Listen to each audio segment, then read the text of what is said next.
Assalamualaikum warahmatullahi wabarakatuh. Pada pertemuan hari ini, untuk komunikasi bisnis, saya coba akan share screen untuk menulis pesan bisnis.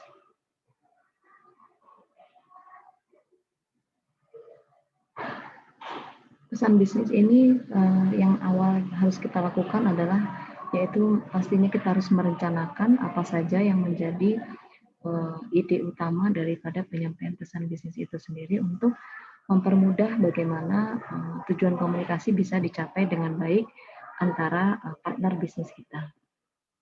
Di sini ada proses penyusunan bisnis, yaitu dari perencanaan pesan, kemudian ada penyusunan pesan, serta ada revisi pesan atau perbaikan pesan yang sudah kita sampaikan.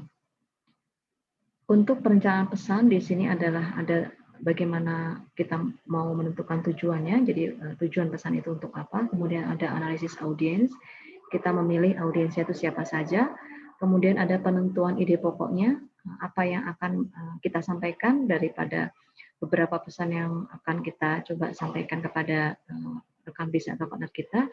Kemudian ada pemilihan saluran dan media, lewat mana itu akan kita sampaikan, apakah melalui media email, ataukah melalui media chat, ataupun media surat menyurat. Ini bisa kita pilih.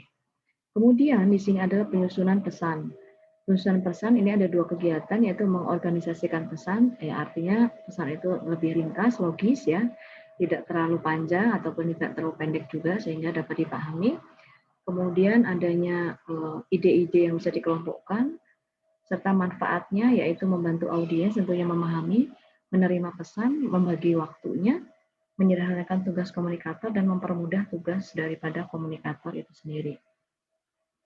Tahapan untuk membuat organisasi pesan yang baik di sini adalah mendefinisikan dan mengelompokkan ide. Ya, jadi misalnya ide kita dari pesan itu ada beberapa ide, kemudian kita kelompokkan ide-ide tersebut sehingga menjadi ide pokok dan bisa kita sampaikan menurut breakdown atau rundown dari ide-ide yang sudah kita coba buat dalam ide pokok.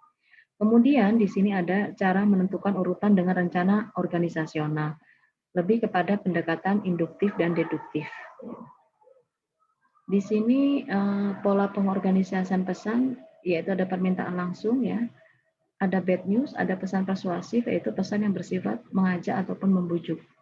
Pesan panjang di sini lebih informasional dan analitikal. Artinya suatu pesan yang panjang itu harus bersifat memberikan informasi dan bisa dianalisis dengan baik.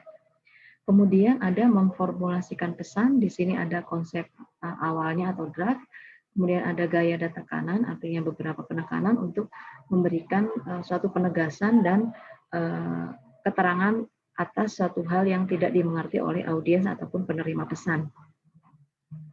Penyusunan pesan di sini dengan menggunakan komunikator dengan cara kata-kata yang baik ya, tidak ada bias cacat tubuh atau bias usia, kemudian ada bias rasial dan etnik, bersikap santun ya, gunakan bahasa yang tidak bias atau yang lebih jelas dimengerti oleh penerima pesan tersebut.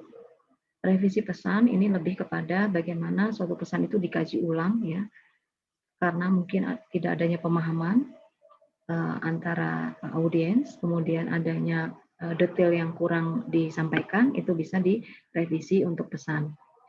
Kemudian di sini ada hal-hal yang dilakukan pada saat kita melakukan revisi pesan, antara lain yaitu menyunting pesan, itu mengedit lagi pesannya ya. Kemudian menulis ulang, jadi bisa mengetik ataupun mengirimkan melalui email, bisa diberikan keterangan di situ. Kemudian ada memproduksi pesan baru, ini juga salah satu hal yang bisa merevisi pesan. Kemudian ada mencetak pesan, bisa berupa di print out ataupun misalnya mulai dipublish untuk bisa dibaca oleh audiens. Penentuan tujuan kombis di sini adalah meneruskan pesan, kemudian menanggapi audiens ya, artinya memberi tanggapan atas informasi yang sudah disampaikan, kemudian memutuskan isi. Juga di sini adalah menetapkan saluran ataupun medianya. Adapun tujuan daripada komunikasi dalam bisnis di sini adalah memberi informasi, memberi persuasi atau pendekatan ya, melakukan kolaborasi ataupun kerjasama sehingga dari pesan-pesan itu bisa didapatkan suatu ide-ide bisnis yang baru misalnya. Cara menguji tujuan di sini bisa kita mendefinisikan apakah tujuan tersebut bisa realistis dalam pelaksanaannya, kemudian kapan waktunya yang akan kita buat. Selanjutnya di sini adalah mengirimkan pesan yang sudah tepat dan tujuannya selaras dengan tujuan organisasi perusahaan. Analisis audiens kita di sini coba membreakdown ya siapa saja yang menjadi audiens kita baik dari profil usia maupun misalnya tingkat pekerjaan ya atau mungkin tingkat kebutuhan atas suatu barang ataupun jasa tertentu ini bisa tergantung daripada profil audiens mana yang akan kita tuju.